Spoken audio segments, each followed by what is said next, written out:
Hi, my name is Dr. Dan Carroll, and I am a sinus and sleep surgeon with Advent. What drove me to medicine, I think chiefly was my experiences as a patient myself when I was younger with a chronic disease and spending time in hospitals and sort of having this reality shift from I'm this invincible kid who can go down hills on my bike without a helmet and freak out my mom, to I have to get these kind of scary tests and undergo procedures that sound like they would hurt. Being a patient myself, I realized that we as physicians could play a huge role in individuals' lives and really transform folks who are dealing with something scary. And it makes use of science, which became a passion of mine. I just thought it was so cool that we were finding out different ways the world works. And, we never have it all figured out. There's always more to be learned. And I think that's really exciting. It can be humbling, but I think that's important.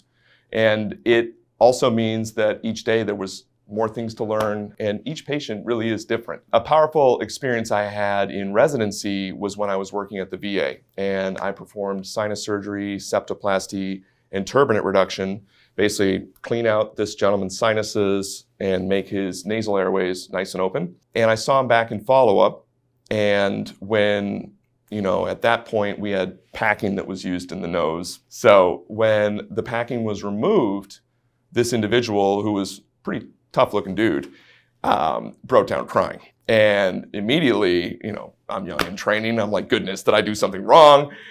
No, it was when he was able to take a full breath through his nose for the first time in his life.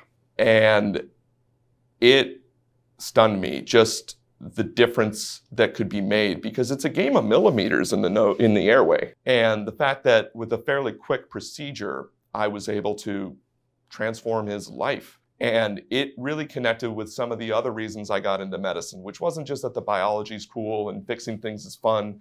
It's that ear, nose, and throat, specifically sleep and sinus, really taps into a lot of who we are as a person. When I hear from a patient what a difference we've made for them, it makes all the hard work worth it. And so I would say that's the most rewarding part of my job, is really making a difference in people's lives and allowing them to be the most best full version of themselves.